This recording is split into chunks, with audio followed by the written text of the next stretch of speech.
Hey folks, it's Dr. Brian King here, and we are in Dallas still. I'm noticing a pattern with our Well, I last mean, few we live here, so episodes. what do you expect? I We mean, do. really. We used to travel full time, but now we live in a now we're more stationary, and that brings me to today's podcast really. So because we're not traveling a whole lot. We have been talking to people all over the world, some of them in the travel profession, right? Right, yes. Our guest today is coming to us from Melbourne, Australia, Linda King. And we're not related. I don't No. know that we are. I don't know. I might have some relatives in Australia. But Linda King, she's an author, she's a travel blogger, and she runs a website all about travel. Do you remember what that website is? Yes, it's Smart Travelista. That's why I have her, man, because she's smart and she remembers stuff. I'm here, I'm there, I'm everywhere. Blues, women, and blues. I'm here, I'm there. So you're down there in Melbourne, as we were talking before the podcast, right? Things are going pretty good down there. Yeah, absolutely. Um, Heaps of travel going on. Everyone's traveling, which was great. So yeah, we're having the time of our life down here in Melbourne. I heard that you guys are a little bit Taylor Swift crazy at the moment. A Swifty gush of wind, the weather system coming through. Taylor Swift is all over Melbourne, all over the railway station, everywhere. People are selling Taylor Swift gear, even when it's not even Taylor Swift related. There's people camping out everywhere. I myself are going to head down there in a few hours with 100,000 other of my best friends. So it's going to be an epic night for It's sure. true Australian fashion. I mean, really. Yeah, and that's pretty awesome. And you're in the future for us. So that sounds like a great Saturday night. You know, here it's still Wednesday, so we really don't time zones, man. I don't really know how they work all that well. But yeah, so Taylor Swift was here in the United States. She won the Super Bowl recently. And then just decided to celebrate. You know, most people they celebrate in Disney World. You know, and she decided to go down under. So that's pretty cool. But are you a big Taylor Swift fan? Wouldn't say like mega Taylor Swift, but I love her music. And I think she's a good role model for everyone. So yeah, Okay. whenever she's in town, I try and catch her concerts. So I've seen her a few times, but yeah, there's people here that are going for the 3 nights in Melbourne, 4 nights in Sydney, and then heading overseas as well. So I'm not to that point, but yeah. Yeah. But no, she's good. You're the traveling groupie, not the. Yeah, the smart travelista could be like the smart traveling groupie. You know, the traveling Swifty. Yeah. Yeah. That could be a little niche audience for you, a new blog. And if you start that, I do get a 10% cut. Oh, right. So how did you get into, first of all, tell me a little bit about your background and then how you got into being a travel blogger. I've been traveling since I've been a kid. I was really lucky that my parents liked to travel. So we used to go every school holidays somewhere, whether it was local or, abroad. But the best trip that we ever went on that I can really recall is a 4-month road trip around Australia. So we got in the car, had a tent, went in, sort of did vanning sort of thing. We loved it because we were off school for a whole term. And yeah, the things that we saw were just mind blowing. And I think as a kid, I was like, I want to do this all the time. And I said to my parents, can we do this forever? And they went, yeah, you can do it forever if you want. And then I think what happened then after I left high school, I thought, well, I'm going to get into the travel industry. That's my goal. Got into the travel industry, worked as a travel agent, and really hit the benefits hard. So travelled. I sent other people traveling, the clients, and then from that point onwards, it's never left my life. So, I'd say I've probably been traveling most of my life that I can remember. So it was just a no-brainer for me to start up a business to do with travel because it's something that I love. Yeah. And for a period, I got out of the travel industry and got into the finance industry, so banking. So I thought, the Smart Travelista is really about traveling in quality, but without the cost associated. Sure. So that's sort of marrying the things that I do well. I like saving money and I love to travel. So I share tips around that. And I suppose the rest, as you could say, is history. But yeah, travel pretty much every month, and then blog about it, and then take videos and yeah. So I've got a lot of content with a lot of the travel that I do, and I just put that in an attractive package for everyone. That's really cool. I like that you've been able to turn something that started out as an early passion into your career, and you've had some success with it. Australia is so large, so you do need, if you want to see the whole country, you need a bit of time. You can do it quickly by flying. You know, if you're a tourist and you come over and you want to see Sydney, Melbourne, Perth, and you can get on in the plane. But I think, I don't know, it's part of our culture that we travel. We're relaxed and laid back, and we love to explore. That's just something in our psyche, I think. And it's always something that we talk about, even when we're kids. It's like, oh, where are you traveling to? You know, and it's just something that's part of the culture. You know, like, you know, we were talking before the podcast about, you know, gridiron, you know, and the Super Bowl. That's probably in the American psyche to watch that.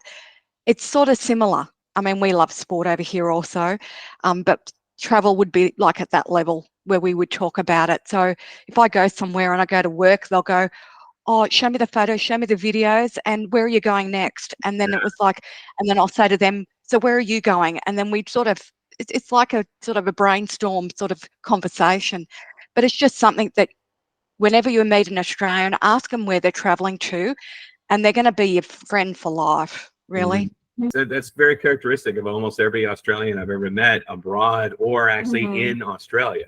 You know, it is a big country. It's about I mean, you're I guess about the same size as the United States. One thing that we noticed, with the last time we were in Australia, we were there for a month, and one thing that we noticed that I didn't really anticipate before going there was how much vast emptiness there is in Australia. Like you could literally drive 8 hours on a highway and not pass another car. You know, you get into Central and the Outback and stuff, and so it kind of does make sense to travel lengthy trips. Americans do it too. The great road trip, the great American road trip is we all kind of grow up with that culture that, you know, everybody wants to hop on Route 66 and drive to California, you know, or head out to the desert to, you know. Yeah, well, actually, when we were there, we made the analogy of kind of Route 66 and Stewart Highway in certain ways. And I started coming up with, oh, this is kind of like, you know, very different places, but we had that kind of same kind of feeling, if you will, of adventure and things found along the way. It was really great. Yeah, it was. Not to reminisce too much about Australia, but my favorite part of that trip was discovering the tunnels under Cooper Pedy. Oh yeah, that was just really neat. And that does actually lead me into a question that I'd like to ask you. You've traveled a lot, I'm assuming. What are some of your favorite places to travel to? So many. Yeah, I've been to about 34 countries, and obviously I've traveled all the way through Australia as well. I think just recently, I only came back about 2 weeks ago from French Polynesia. Oh my goodness, what a beautiful place that is. Went to Bora Bora, Moorea.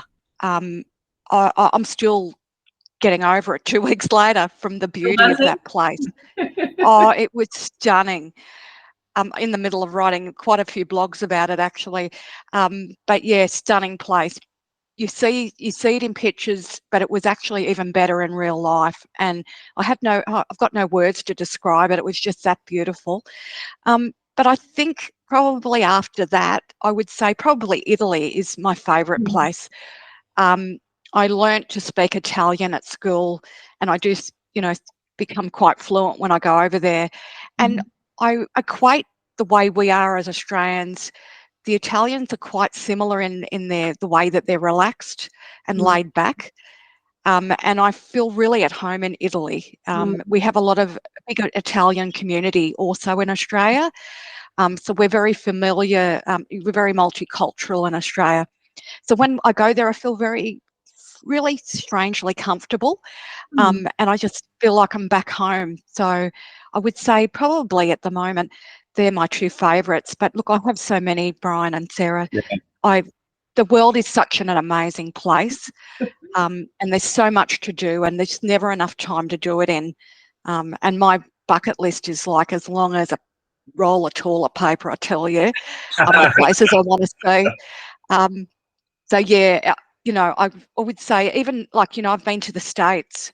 That's an amazing place too. Like, growing up, we knew a lot about America, the influence growing up, but going there is totally different. Like, it's what you think is different to when you get there, So I just think we're really blessed with the world that we've got, and that we've got the opportunity to travel. I think it's just amazing.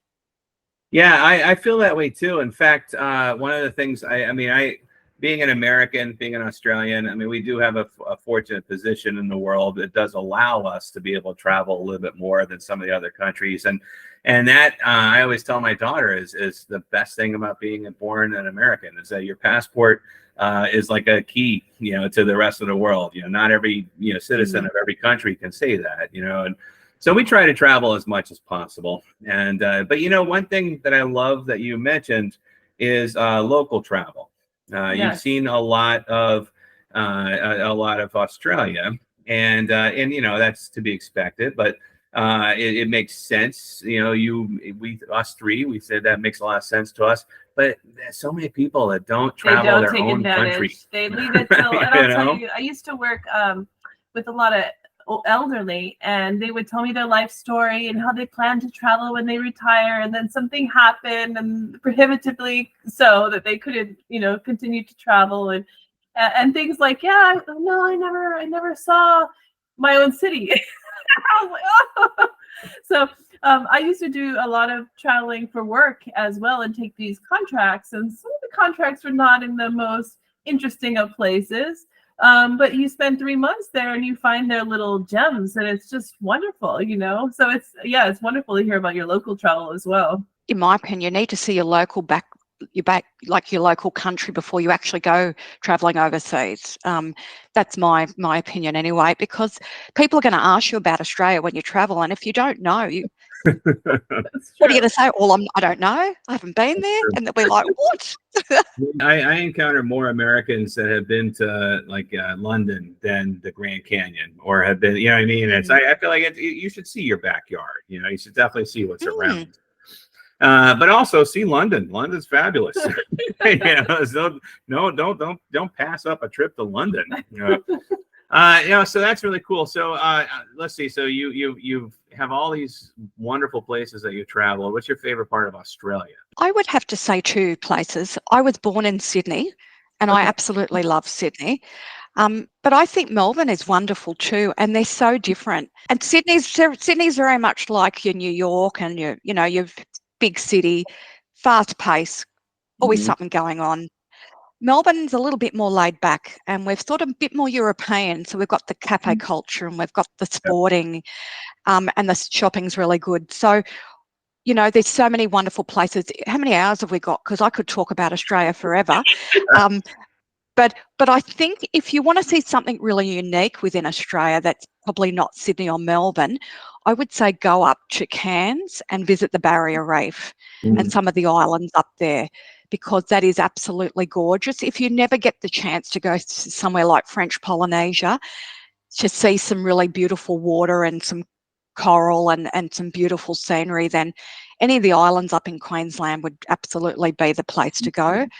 But yeah, it really depends on how long you've got in Australia. So if you've got, say, a month, you could plan out a really good itinerary.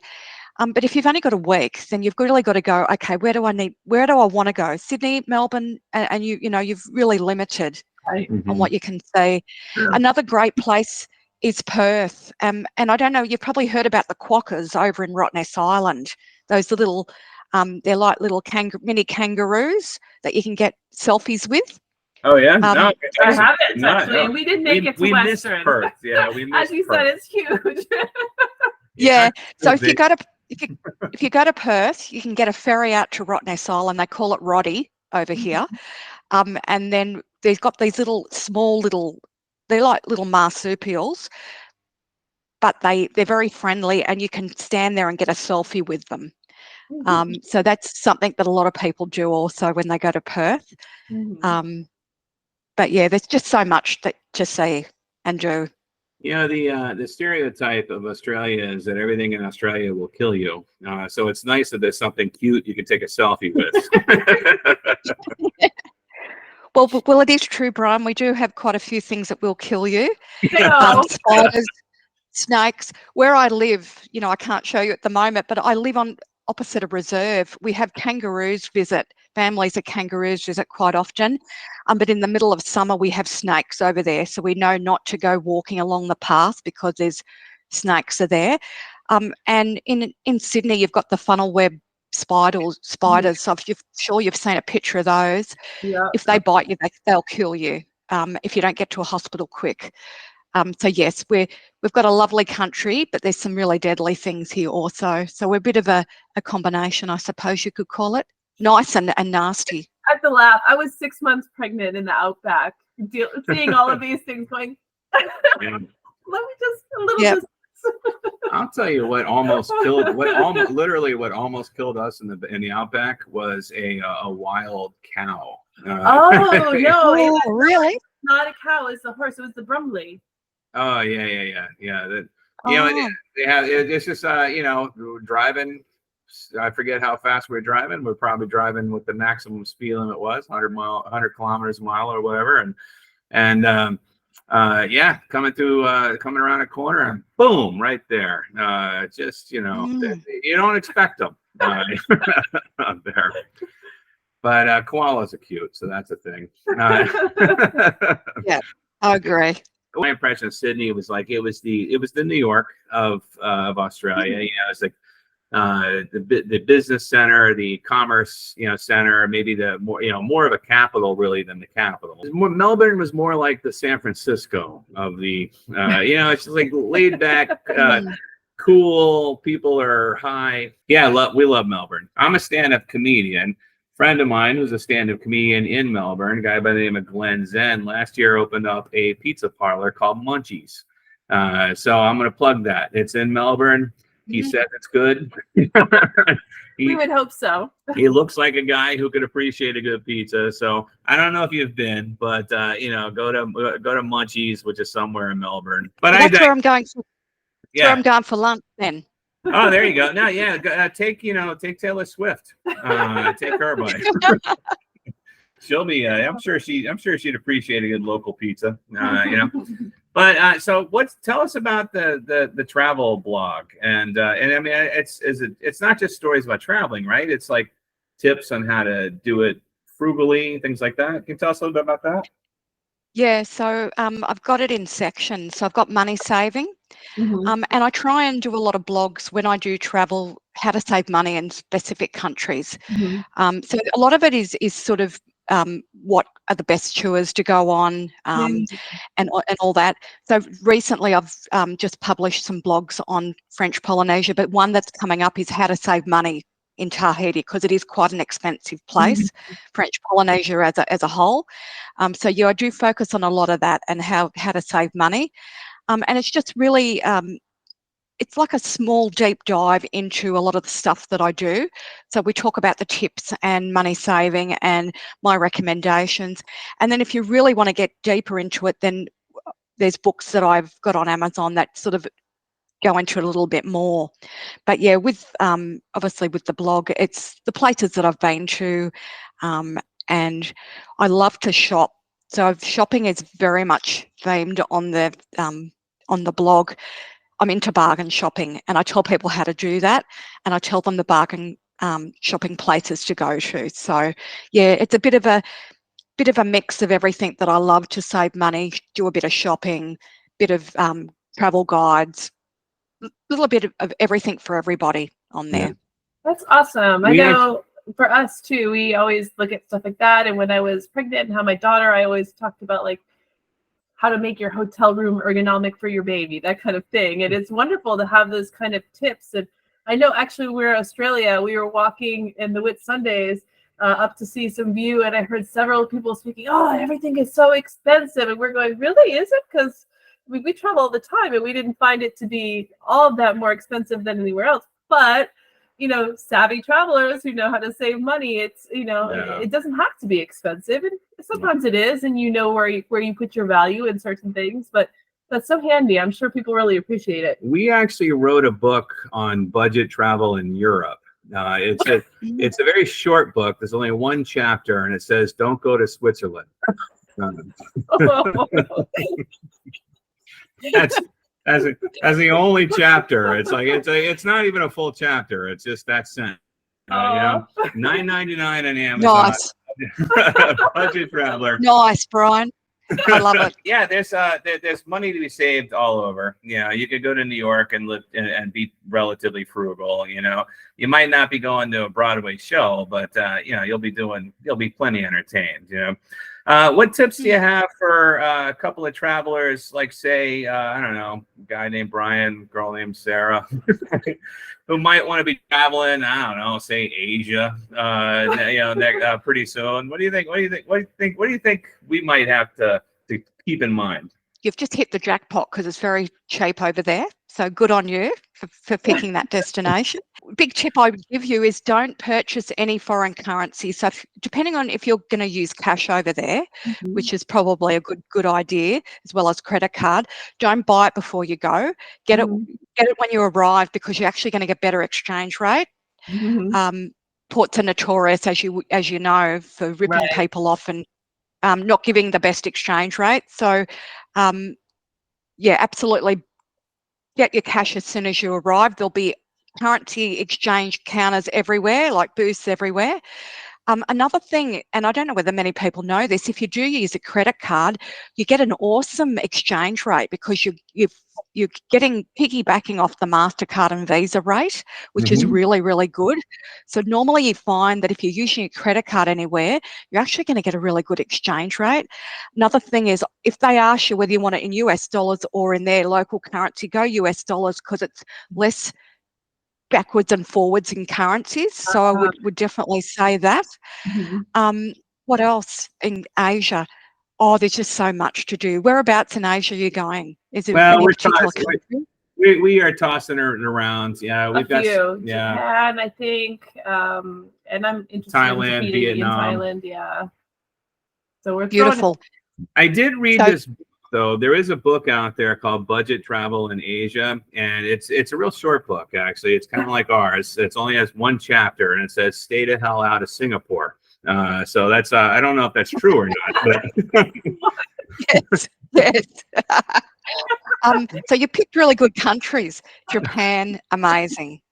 You're going to love Japan. Thailand's amazing too. Very, very cheap.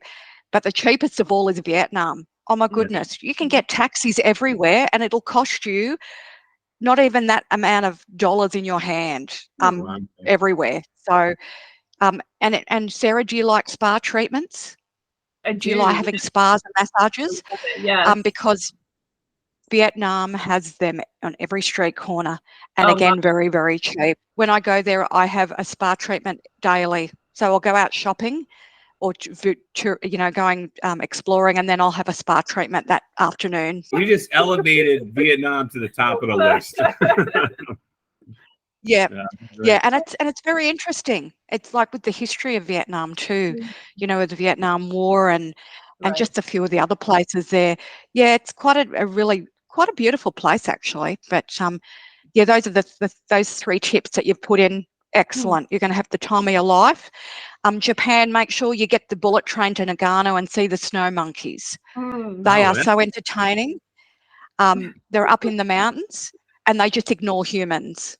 And they go about their daily life, and they've got full of such personality.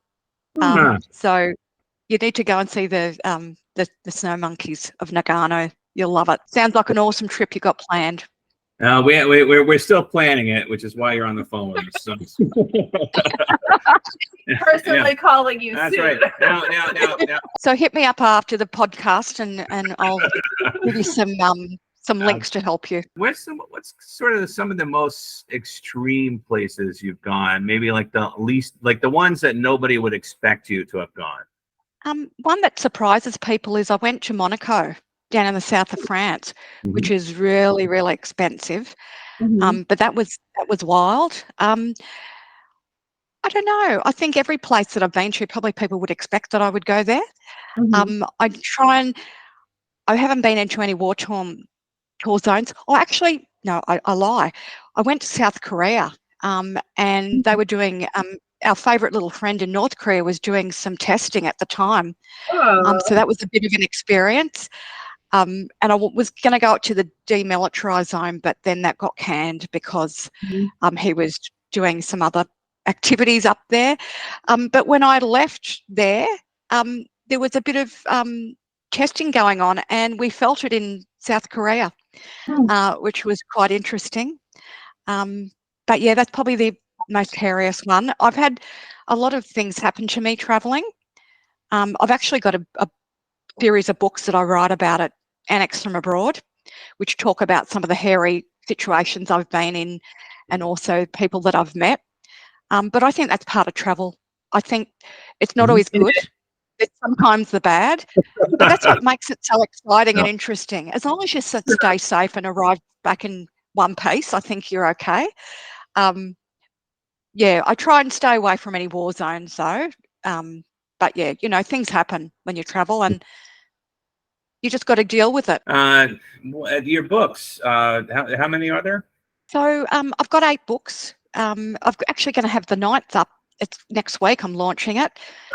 So another one in the Smart Travelista Guide. So it'll be the Smart Travelista's Guide, turning travel dreams into memories with ChatGPT.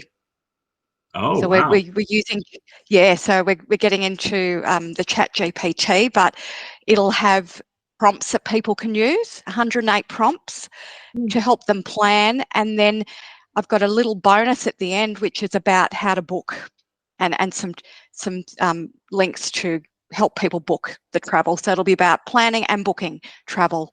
So so people need to get a copy of that when they see it on Amazon. But all the books that I've got. So first one is Finding the Best Travel Bargains and Managing Budgets. So it's around the budget travel like you spoke about. Second one was about bargain shopping, which is one of my favourites.